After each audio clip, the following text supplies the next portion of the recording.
క్రీస్తు యేసునందు మమ్మల్ని అతి మిక్కిలిగా ప్రేమిస్తున్న మా ప్రియ పరలోకపు తండ్రి, పరిశుద్ధుడా, ప్రేమ స్వరూపి, మహోన్నతుడా, మహాగణుడా, మహాశక్తి సంపన్నుడా, మీ ఘనమైన నామమునకు, శ్రేష్టమైన నామమునకు, శక్తి కలిగిన నామమునకు, ఉన్నతమైన నామమునకు ప్రభు అయిన యేసు క్రీస్తు వారి పేరిట స్తుతులు స్తోత్రములు చెల్లిస్తూ ఉన్నాము. తండ్రి, గతించిన కాలమంతా మమ్ములను మా కుటుంబాలను కాచి కాపాడి సజీవులుగా ఉంచి మీ కుమారుడైన క్రీస్తు వారి పునరుత్థాన దినమున మీ పిల్లలమైన మేము ఈ గుడిమెల్లంక గ్రామంలో చిన్న మందగా కూడుకొని మిమ్మల్ని ఆత్మతోనూ సత్యముతోనూ ఆరాధించడానికి, ఆత్మలను రక్షించే శక్తి కలిగిన వాక్యాన్ని మేమందరము వినటానికి, ఆ మాటల ప్రకారంగా మేమందరము జీవించి మీరిచ్చే నిత్యరాజ్యానికి చేరుకోవటానికి మీరు మాకిచ్చిన గొప్ప అవకాశమును బట్టి, ధన్యతను బట్టి క్రీస్తు వారి పేరట స్తుతులు స్తోత్రములు చెల్లిస్తూ ఉన్నాము.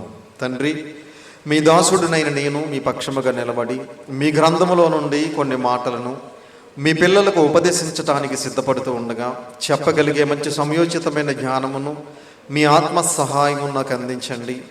వినుచున్న మీ పిల్లలకు అర్థం చేసుకునే మనసును, గ్రహించే హృదయమును దయచేయండి.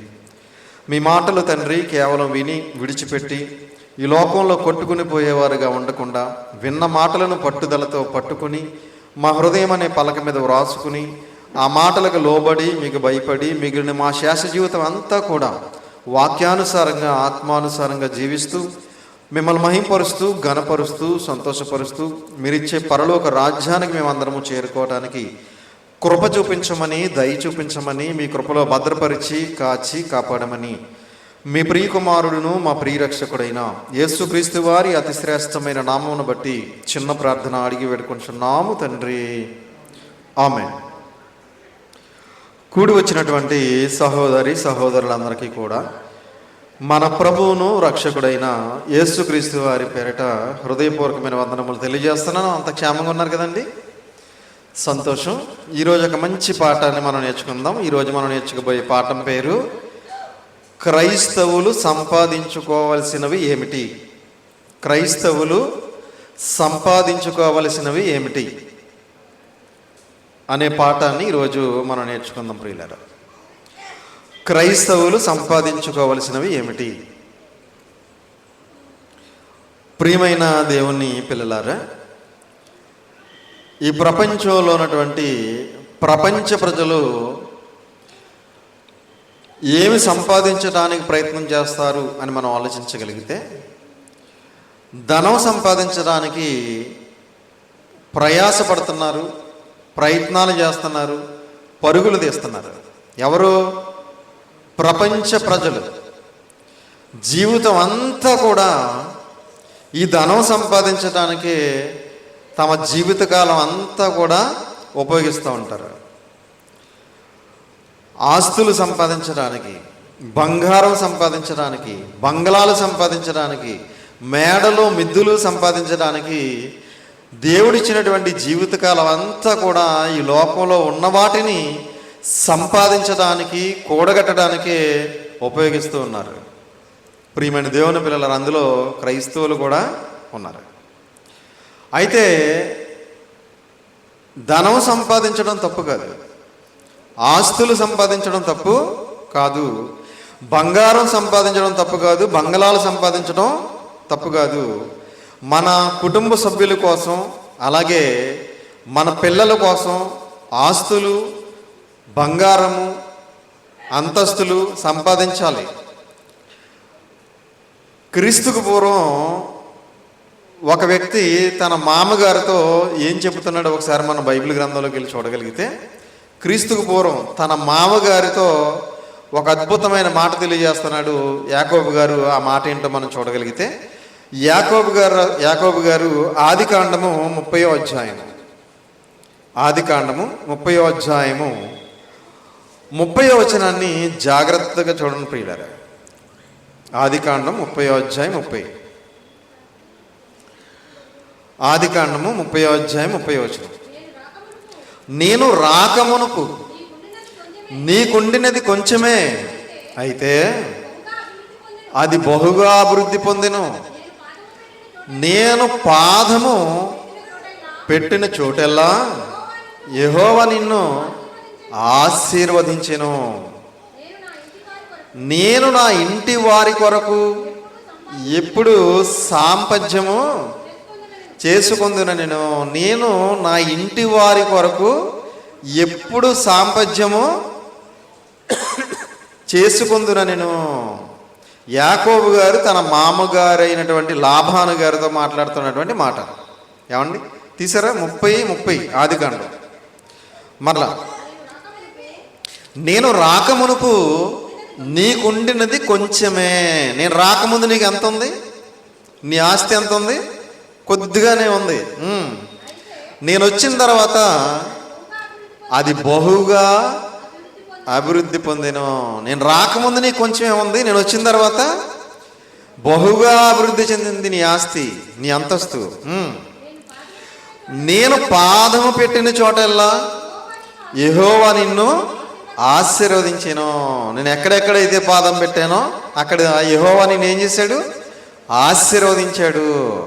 అంటే యాకోబు గారిని బట్టి ఎవరిని ఆశీర్వదించాడు దేవుడు? లాబాను గారిని ఆశీర్వదించాడు. యాకోబు గారు మామగారి పేరు లాబాను గారే కదా. యాకోబు గారిని బట్టి లాబాను గారిని దేవుడు ఆశీర్వదించాడు. యాకోబు గారు రాకముందు కొంచెమే ఉంది ఆస్తి, యాకోబు గారు వచ్చిన తర్వాత చాలా అభివృద్ధి చెందింది. ఇప్పుడు యాకోబు గారు ఏమంటున్నారు చూడండి, నేను నా ఇంటి వారి కొరకు ఎప్పుడు సాంపత్యము చేసుకుందున మరి నా ఇంటి వారి కోసం కూడా నేను సంపాదించుకోవాలి కదా. ఇప్పుడు నేను రాకముందు నీకు కొంచెం ఉంది, నేను వచ్చిన తర్వాత నీ ఆస్తి చాలా అభివృద్ధి చెందింది. మరి నా భార్య కోసం, నా బిడ్డల కోసం నేను కూడా సంపాదించుకోవాలి కదా. మరి ఎప్పుడు సంపాదించుకోవాలి అని అడుగుతున్నాడు. అంటే మన భార్య కోసం, మన బిడ్డల కోసం ఆస్తి, ధనము, బంగారము ఇవి కూడా మనం ఏం చేయాలన్నమాట? సంపాదించుకోవాలి. అందులో తప్పు లేదు. ఏది సంపాదించాలన్నా ఈ ప్రపంచంలో దేవుని సహాయం మాత్రం తప్పనిసరిగా ఉండాలి. దేవుని సహాయం లేకుండా ఎవరో కూడా ఏది కూడా సంపాదించలేరు. సంపాదించగలరండి? సంపాదించగలరా? చూస్తారు ఒకసారి ద్వితీయోపదేశకాండం 8వ అధ్యాయము. ద్వితీయోపదేశకాండం 8వ అధ్యాయము 18వ వచనాన్ని జాగ్రత్తగా చూడండి పిల్లలు. ద్వితీయోపదేశకాండం 8వ అధ్యాయము 18. అందరూ తీయాలి, అందరూ చూడాలి, జాగ్రత్తగా వినాలి. ద్వితీయోపదేశకాండం 8వ అధ్యాయము 18వ వచనాన్ని జాగ్రత్తగా చూడండి పిల్లలు. కాగా నీ దేవుడైన యెహోవాను జ్ఞాపకము చేసుకొనవలెను. యాలయనగా తాను నీ పితరులతో ప్రమాణము చేసినట్లు తన నిబంధనను నేటివలే స్థాపింపవలెనని మీరు భాగ్యము సంపాదించుకొనుటకై మీకు సామర్థ్యము కలుగు చేయవాడు ఆయనే. మీరు భాగ్యము సంపాదించుకొనుటకై అనే పదం ఉంది చూడండి. భాగ్యం అంటే ఆస్తి కావచ్చు, ధనం కావచ్చు, బంగారం కావచ్చు, ఏదైనా కావచ్చు. మీరు భాగ్యము సంపాదించుకొనుటకై మీకు సామర్థ్యము కలుగు చేయవాడు ఎవరు? ఎవరు? దేవుడే. మీరు భాగ్యము సంపాదించుకున్నట్టుకై మీకు సామర్థ్యము కలుగజేయవాడు ఆయనే. అంటే మీరు ఏది సంపాదించాలన్నా కూడా, మీరు ధనం సంపాదించాలన్నా, బంగారం సంపాదించాలన్నా, ఆస్తి సంపాదించాలన్నా మీకు సామర్థ్యాన్ని కలగజేసేవారు ఎవరు? దేవుడే. దేవుడే కనుక మీకు సామర్థ్యం కలగజేయకపోతే, దేవుడే కనుక మీకు సహాయం చేయకపోతే మీరు ఈ ప్రపంచంలో ఏది కూడా సంపాదించలేరు. సంపాదించగలరండి? సంపాదించలేరు. అదేంటండి మరి? అలాగైతే ఈ లోకంలో చాలామంది 100 ఎకరాలు సంపాదించేవారు ఉన్నారు, కోట్లు సంపాదించే వాళ్ళు ఉన్నారు కదా. మరి వాళ్ళ పరిస్థితి ఏంటి అని మనం ఆలోచించగలిగితే, వాళ్ళందరూ ఎలా సంపాదిస్తున్నారని మనం ఆలోచించగలిగితే దేవుని సహాయం వలన కాదు. మరి ఎలా సంపాదిస్తున్నారు? మోసం చేసి సంపాదిస్తున్నారు. అంతేనా? మోసం చేసి సంపాదిస్తున్నారు. అందుకే వాళ్ళు ఈ లోకంలో కోట్లకు పడగలెత్తారు, వందల ఎకరాలు సంపాదించారు, ఈ లోకంలో గొప్ప వాళ్ళుగా చాలామంది అవుతున్నారు. అవునండి? మరి మోసం చేసి సంపాదించినటువంటి ఆ ధనం మరి శాశ్వతంగా ఉంటుందా అంటే ఉంటుందో లేదో చూద్దాం ఒకసారి. సామెతల గ్రంథం 13వ అధ్యాయం. సామెతల గ్రంథం 13వ అధ్యాయం. సామెతల గ్రంథం 13వ అధ్యాయము 11వ వచనం జాగ్రత్తగా చూడండి పిల్లలు. సామెతల గ్రంథం 13వ అధ్యాయం 11. మోసము చేత సంపాదించిన ధనము క్షీణించిపోవును, కష్టము చేసి కూర్చుకునేవాడు తన ఆస్తిని వృద్ధి చేసుకొనును. తీసారా? సామెతల గ్రంథం 13:11 అందరూ చూడాలి. మోసము చేసి సంపాదించిన ధనము క్షీణించిపోవును. చాలామంది మోసం చేసి సంపాదించే వాళ్ళు ఉన్నారు, అన్యాయంగా సంపాదించే వాళ్ళు ఉన్నారు, అబద్ధాలాడి సంపాదించే వాళ్ళు ఉన్నారు, లంచాలు తీసుకుని సంపాదించే వాళ్ళు ఉన్నారు, అక్రమంగా సంపాదించే వాళ్ళు ఉన్నారు. అదంతా ఉంటుందా అంటే ఉంటుందండి? ఉండదు. ఏమవుద్ది? క్షీణించిపోద్ది. ఏమండి? అది వారికి శాశ్వతంగా ఉండదు. ఏమవుతుందంటే ఏదో ఒక రూపంలో పోతుంది. ఎందుకంటే వాళ్ళు కష్టపడి సంపాదించింది కాదు, ఎవరిదో అన్యాయంగా అక్రమంగా దోచుకుని సంపాదించారు కనుక అది వారి దగ్గర శాశ్వతంగా ఉండదు. అదే కష్టపడి సంపాదించుకుంటే, కష్టపడి సంపాదిస్తే ఏం జరుగుతుందో చెప్తున్నాడు చూడండి కింద. కష్టము చేసి కూర్చుకునేవాడు తన ఆస్తిని వృద్ధి చేసుకును. కష్టపడి సంపాదించుకున్నవాడు తన ఆస్తిని ఏం చేసుకుంటాడట? వృద్ధి చేసుకుంటాడు. వృద్ధి అవుతుంది. కష్టపడి సంపాదించింది. కష్టపడకుండా వచ్చింది ఏమవుద్ది? ఉంటుందా? పోతుంది ఏదో ఒక రూపంలో. అదేమి శాశ్వతంగా ఉండదు. కాబట్టి ప్రియమైన దేవుని పిల్లలారా, ఈ ప్రపంచంలో ఎంతోమంది మోసాలు చేసి సంపాదిస్తున్నారు, అన్యాయం చేసి సంపాదిస్తున్నారు, అక్రమంగా సంపాదిస్తున్నారు, అబద్ధాలు ఆడి లంచాలు తీసుకుని సంపాదిస్తున్నారు. అది వారి దగ్గర శాశ్వతంగా ఉండదు. అందుకే ఇదే సామెతల గ్రంథం 26వ అధ్యాయంలో మరొక మంచి మాట క్రీస్తుకు పూర్వం దేవుడు తెలియజేశాడు చూడండి. 26వ అధ్యాయం 28వ అధ్యాయం క్షమించాలి 28:6. సామెతల గ్రంథం 28వ అధ్యాయం 6వ వచనం. వంచకుడై ధనము సంపాదించిన వాని కంటే యథార్థముగా ప్రవర్తించు దరిద్రుడే వాసి. వంచకుడై అంటే మోసగాడై అని అర్థం, అన్యాయస్తుడై అని అర్థం. వంచకుడు అంటే వంచే వాళ్ళు ఉంటారు కదా. ఏమండి? వంచకుడు అంటే మోసగాడు, అన్యాయస్తుడు, అక్రమకారుడు అని అర్థం. వంచకుడై ధనం సంపాదించు వానికంటే యథార్థముగా ప్రవర్తించు దరిద్రుడు వాసి. అంటే యథార్థంగా ప్రవర్తించే దరిద్రుడే మంచోడు అంటున్నాడు దేవుడు. ఏమండి? యథార్థంగా ప్రవర్తించే దిక్కులేలోనే మంచోడు. అన్యాయంగా ధనం సంపాదించి కోట్లకు పడగలెత్తిన వాడు మంచోడని దేవుడు చెప్పడం లేదు. కనుక ప్రియమైన దేవుని పిల్లలారా, ఈ లోకంలో చాలామంది ఆస్తులు సంపాదించడానికి, ధనం సంపాదించడానికి, ఈ లోకంలో ఉన్న వాటిని కూడగట్టడానికి దేవుడిచ్చినటువంటి ఆయుష్కాలం అంతా కూడా వాడేస్తున్నారు. లాస్ట్లో ఏదో ఒక రోగం వచ్చి చచ్చిపోతున్నారు. ఏమండి? దేవుడి జీవితాన్ని ఎందుకు ఇచ్చాడు? అసలు మనం ఎవరి కోసం బ్రతకాలి, ఎలా బ్రతకాలి, ఏంటి, మనం మరణించిన తర్వాత మనం ఏమైపోతాం, అసలు ఈ అనంతమైన విశ్వాన్ని కలిగించిన దేవుడు ఎవరు? ఈ ఆలోచనలు ఏమీ వాళ్ళకు ఉండవండి. వాళ్ళ ఆలోచన అంతా ఒకటే, డబ్బు సంపాదించాలి, డబ్బు సంపాదించాలి, డబ్బు సంపాదించాలి. ఇంక వాళ్ళ జీవితం అంతా డబ్బు డబ్బు డబ్బు అంటానే బ్రతుకుతారు. సడన్గా ఏ గుండాగి చచ్చిపోతారు, ఏదో ప్రమాదం జరిగి చచ్చిపోతారు. ప్రియమైన దేవుని పిల్లలారా, కనుక జీవితం అంతా కూడా ధనం సంపాదించడానికే కాదు, పరలోకం వెళ్ళటానికి కూడా మనం కొన్ని సంపాదించుకోవాల్సినవి ఉన్నాయి. ఏమండి? మనం పరలోకానికి వెళ్ళటానికి కూడా కొన్ని సంపాదించుకోవాల్సినవి ఉన్నాయి. అవేంటో మనం బైబిల్ గ్రంథంలోకి వెళ్ళి చూడగలిగితే సామెతల గ్రంథం 4వ అధ్యాయం, సామెతల గ్రంథం 4వ అధ్యాయము 5వ వచనం నుంచి 7వ వచనం వరకు జాగ్రత్తగా చూడండి పిల్లలు. సామెతల గ్రంథం 4వ అధ్యాయం 5వ వచనం నుంచి. జ్ఞానము సంపాదించుకొనుము. ఏం సంపాదించుకోవాలట? జ్ఞానము సంపాదించుకొనుము,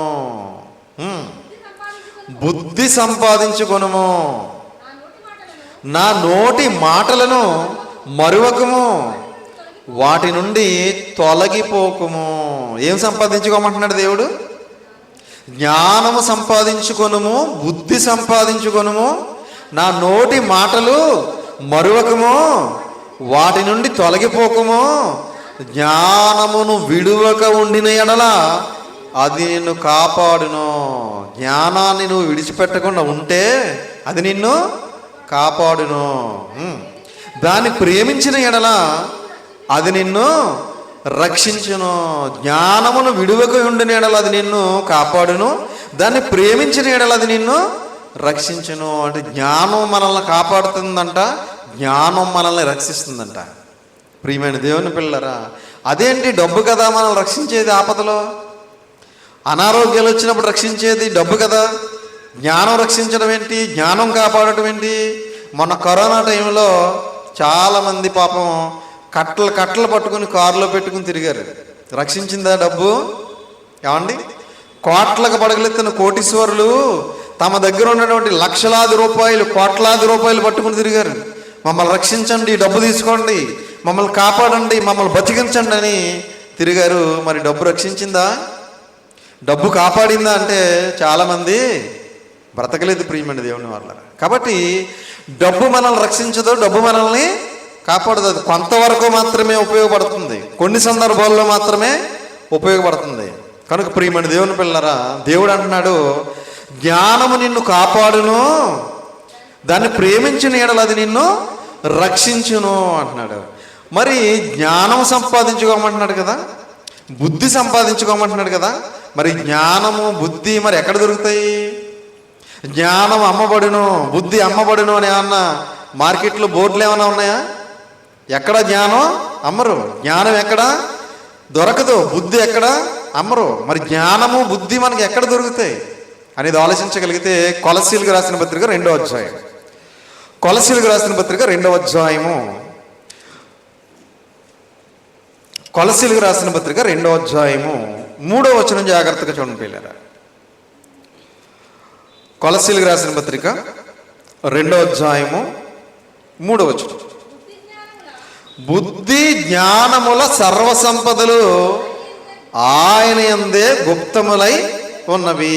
బుద్ధి జ్ఞానముల సర్వసంపదలు ఆయన యందే గుప్తములై ఉన్నవి. బుద్ధి కావాలన్నా, జ్ఞానం కావాలన్నా ఎవరి దగ్గరికి రావాలి? యేసుక్రీస్తు దగ్గరికి రావాలి. ఏమండి? ప్రపంచంలో ఎవరైనా సరే బుద్ధి రావాలన్నా, జ్ఞానం రావాలన్నా ఎవరి దగ్గరికి రావాలి అంటే ప్రభు అయిన యేసుక్రీస్తు వారి దగ్గరికి రావాలి. ఆయన దగ్గరే ఉంది జ్ఞానం, ఆయన దగ్గరే ఉంది బుద్ధి, ఆయన దగ్గరే ఉన్నాయి సర్వసంపదలు. బుద్ధి జ్ఞానముల సర్వసంపదలు ఆయన యందే ఉన్నవి. ప్రియమైన దేవుని పిల్లరా, కాబట్టి ప్రపంచంలో ఎవరైనా సరే యేసుక్రీస్తు ప్రభుల వారి దగ్గరికి రావాల్సిందే. ఎందుకంటే ఆయన చెప్పిన మాటలు ప్రపంచ మేధావులకు అందని మహాజ్ఞానాన్ని బోధించాడు ఆయన. ప్రపంచ శాస్త్రవేత్తలకు తెలియని మహాజ్ఞానం బోధించాడు ఆయన. ప్రపంచ చరిత్రకారులకు తెలియని జ్ఞానాన్ని బోధించాడు ఆయన. ప్రపంచ అభ్యుదయాల అంగడిలో దొరకని జ్ఞానాన్ని బోధించాడు ఆయన. ప్రపంచ కవుల కళల్లో రాని జ్ఞానాన్ని బోధించాడు ఆయన. కాబట్టి ప్రపంచంలో బుద్ధి కలగాలన్నా, జ్ఞానం కలగాలన్నా ఎవరైనా సరే ఎవరి దగ్గరికి రావాలంటే ప్రభు అయిన యేసుక్రీస్తు వారి దగ్గరికి రావాలి. అందుకే బుద్ధి జ్ఞానముల సర్వసంపదలు ఆయన యందే గుప్తములై ఉన్నవి. కాబట్టి ఏం సంపాదించుకోవాలి? ఇప్పుడు మనం బుద్ధి సంపాదించుకోవాలి, జ్ఞానం సంపాదించుకోవాలి. బుద్ధి మనల్ని కాపాడుతుంది, జ్ఞానం మనల్ని కాపాడుతుంది. దాన్ని మనం ప్రేమించిన ఎడల అది మనల్ని రక్షిస్తుంది అని చెప్పి అన్నాడు. మరి మనుషులు జ్ఞానం సంపాదించుకుంటున్నారా, బుద్ధి సంపాదించుకుంటున్నారంటే లేదు. మనుషులు ఆస్తులు సంపాదించుకుంటున్నారు, అంతస్తులు సంపాదించుకుంటున్నారు, ధనం సంపాదించుకుంటున్నారు, బంగారం సంపాదించుకుంటున్నారు, మేడ మిద్దులు సంపాదించుకుంటున్నారు, పేరు ప్రఖ్యాతులు సంపాదించుకుంటున్నారు. కానీ జ్ఞానాన్ని బుద్ధిని సంపాదించుకునే వాళ్ళు లేరు. ప్రియమైన దేవుని పిల్లరా, వాస్తవానికి మనుషులు ఏమనుకుంటున్నారో తెలుసండి? ఏమనుకుంటున్నారో చూస్తారో ఒకసారి. యాకోబు గారు రాసిన పత్రిక 4వ అధ్యాయం, యాకోబు గారు రాసిన పత్రిక 4వ అధ్యాయము 13వ వచనం చూడండి. యాకోబు గారు రాసిన పత్రిక 4వ అధ్యాయం 13. నేడైనను రేపైనను ఒకానొక పట్టణమునకు వెళ్ళి అక్కడ 1 సంవత్సరం ఉండి వ్యాపారం చేసి లాభము సంపాదించుకుందాము రండిని చెప్పుకుని వారలారా. ఏమనుకుంటున్నారంటే వీళ్ళు మనుషులు ఏమనుకుంటున్నారంట ప్రపంచంలో? నేడైనను రేపైనను, అంటే ఈ రోజైనా సరే రేపైనా సరే ఏదో ఒక పట్టణానికి వెళ్దాం. ఏమండి, ఏదో ఒక పట్టణానికి వెళ్ళి అక్కడ 1 సంవత్సరం ఉండి, ఏమంటే 1 సంవత్సరం ఉండి వ్యాపారం చేద్దాం. వ్యాపారం చేసి ఏం చేద్దాం? లాభం సంపాదించుకుందాం. లాభం సంపాదించుకుందామని రండని చెప్పుకుని వారలారా, మీ జీవము ఏ పాటిది. ఏమండి ప్రియమైన దేవుని పిల్లలారా, అంటే మనుషులు ఇలాగే అనుకుంటున్నారు, ఇలాగే ఆలోచిస్తున్నారు. ఏదో ఒక పట్టణానికి వెళ్దాం, ఏదో ఒక వ్యాపారం చేద్దాం, అక్కడ 1 సంవత్సరం ఉందాం, లేదా 2 సంవత్సరాలు ఉందాం, పలానా వ్యాపారం చేద్దాం, బాగా డబ్బులు సంపాదిద్దాం. ఏమండి మనుషుల ఆలోచనలు ఎలా ఉన్నాయంటే డబ్బు సంపాదించాలి, డబ్బు సంపాదించాలి, డబ్బు ఉంటేనే మనం ఈ లోకంలో ఏదైనా చేయగలం, డబ్బు లేకపోతే ఏమీ లేదు అనుకుంటున్నారు చాలామంది. ప్రియమైన దేవుని పిల్లలారా, డబ్బు అన్ని సందర్భాల్లోని మనకి ఉపయోగపడదు, అన్ని సందర్భాల్లో మనల్ని రక్షించదు. డబ్బు ఉండాలి, అది ఎంతవరకు ఉండాలో అంతవరకే ఉండాలి. అది ఎక్కువైన ప్రమాదమే. ఎక్కువైన మనిషి దేవునిలో ఉండడు, దేవునితో ఉండడు. ఎవరితో ఉంటాడు? లోకంతో ఉంటాడు, లోకస్తులతో ఉంటాడు. కనుక ప్రియమైన దేవుని పిల్లలారా, నేడైనను రేపైనను ఒకానొక పట్టణమునకు వెళ్ళి అక్కడ 1 సంవత్సరం ఉండి వ్యాపారం చేసి లాభము సంపాదింతుము రండిని చెప్పుకుని వారులారా, రేపేమి సంభవించునో మీకు తెలియదు. మీ జీవం ఏ పాటిది. మీరు కొంతసేపు కనబడి అంతలో మాయమైపోవు ఆవిరి వంటి వారే. ఆవిరి లాంటిది మన జీవితం, నీడ లాంటిది మన జీవితం, నీటి బుడగ లాంటిది మన జీవితం, ఒలికితే ఎత్తలేని నీటి లాంటిది మన జీవితం. మనం ఎన్నో కలలు కంటాం, ఎన్నో ఆలోచిస్తాం, ఏవేవో చేయాలనుకుంటాం, ఎన్నో సంపాదించాలనుకుంటాం, ఎన్నో కూడగట్టాలనుకుంటాం, ఎన్నో అనుభవించాలనుకుంటాం, కానీ సడన్గా చచ్చిపోతాం. అవునా? అందుకే యేసుక్రీస్తు వారు ఏమన్నారో చూస్తారా? మత్తయి గారు రాసిన సువార్త 16వ అధ్యాయం, మత్తయి గారు రాసిన సువార్త 16వ అధ్యాయం 26వ వచనం. మత్తయి గారు రాసిన సువార్త 16:26. అందరూ తీయాలి, అందరూ చూడాలి. మత్తయి గారు రాసిన సువార్త 16:26. ఒక మనుష్యుడు లోకమంతయు సంపాదించుకొని తన ప్రాణమును పోగొట్టుకుంటే అతనికి ఏమి ప్రయోజనమో. ఒక మనుషుడు లోకమంతా సంపాదించుకున్నాడు, తన ప్రాణాన్ని పోగొట్టుకున్నాడు, ఏంటి ప్రయోజనం అంటున్నాడు యేసుక్రీస్తు వారు. ఏమండి, ఒక మనుషుడు తన జీవితం అంతా కష్టపడి 50 ఎకరాలు సంపాదించాడు అనుకుందాం. సంపాదించి రిజిస్ట్రేషన్ చేయించుకుని ఇంటికి వచ్చాడు, సోఫాలో కూర్చున్నాడు, గుండె ఆగిపోయింది అనుకోండి, ఏంటి ప్రయోజనం?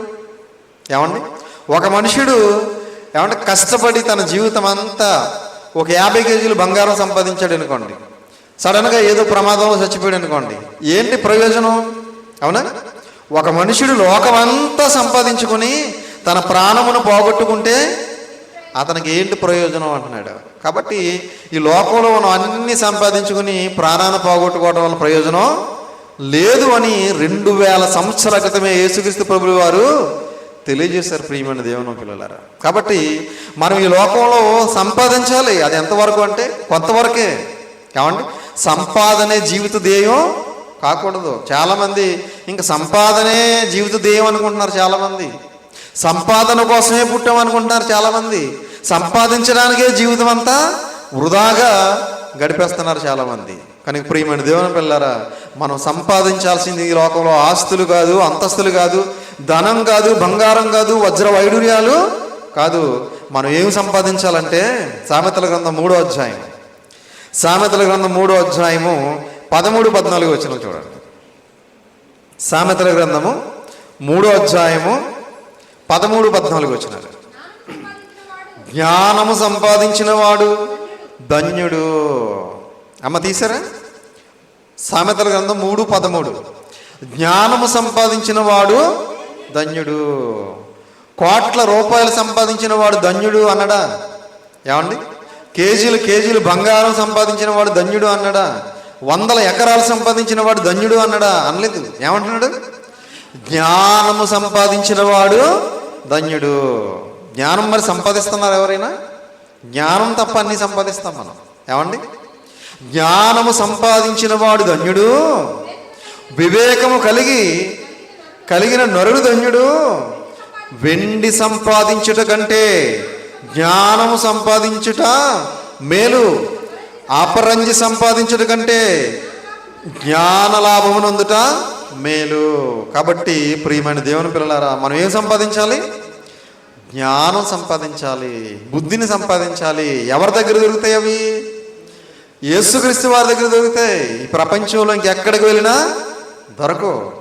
కనుక ప్రియమైన దేవుని పిల్లలారా, మనం ఈ లోకంలో డబ్బు సంపాదించినా, బంగారం సంపాదించినా, ఆస్తులు సంపాదించినా, వజ్ర వైడూర్యాలు సంపాదించినా అవేమీ మన కూడా రావు. వస్తాయండి?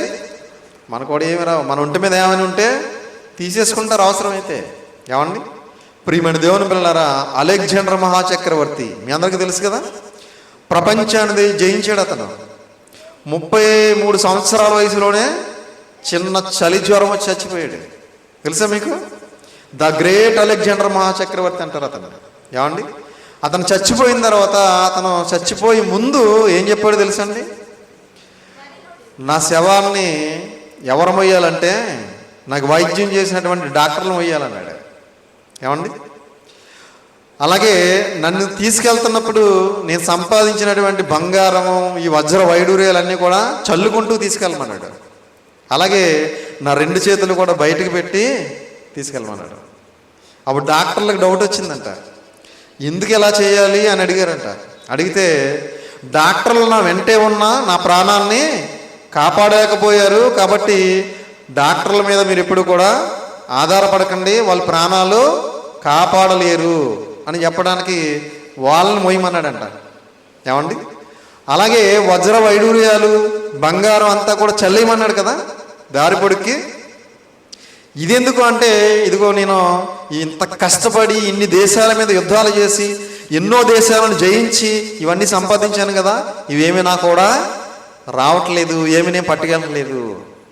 చేతులు బయట కట్టమన్నాడు కదా, ఇదిగో నా చేతులు చూసుకోండి, నా చేతుల్లో ఏమీ లేదు, ఖాళీ ఒట్టి చేతులతో వెళ్ళిపోతున్నాను అని ఈ సమాజానికి ఒక పాఠాన్ని నేర్పాడు. కనుక ప్రియమైన దేవుని పిల్లలారా, అలెగ్జాండర్ మహాచక్రవర్తి ఏమీ పట్టుకెళ్ళలేకపోతే మనం ఏం పట్టుకెళ్తాం? మన దగ్గర ఏముంది? ఏమండి? ప్రపంచాన్ని జయించిన వాడే ఏమీ పట్టుకెళ్ళకపోతే, రాజ్యాలని రాజ్యాధినేతలు ఏమీ పట్టుకెళ్ళకపోతే, కోట్లకు పడగలెత్తిన కోటీశ్వరులే, 100 ఎకరాలున్న భూస్వాములే ఏమీ పట్టుకెళ్ళకపోతే, ఏమీ లేని మనం ఏం పట్టుకెళ్తాం? ఏమీ పట్టుకెళ్ళ. మన కూడా ఏది రాదు. కాబట్టి మనం సంపాదించాల్సింది ఏంటంటే జ్ఞానాన్ని సంపాదించాలి, బుద్ధిని సంపాదించాలి. జ్ఞానం మనల్ని రక్షిస్తుంది, బుద్ధి మనల్ని కాపాడుతుంది అని చెప్పి దేవుని వాక్యం సెలవిస్తుంది. కనుక ప్రియమైన దేవుని పిల్లరా, ఆ జ్ఞానము, ఆ బుద్ధి ఎక్కడ దొరుకుతుంది అంటే ప్రభు అయిన యేసుక్రీస్తు వారి దగ్గర దొరుకుతుంది. అందుకే ప్రపంచవ్యాప్తంగా ఈరోజు అన్ని దేశాలలో కూడా ఆయన మాటలు ప్రకటించబడుతున్నాయి. ప్రపంచంలో అన్ని దేశాలలో కూడా క్రైస్తవులు ఉన్నారు. ఈరోజు ప్రపంచవ్యాప్తంగా సుమారు 450 కోట్ల మంది క్రైస్తవులు ఉన్నారు. ఏమండి?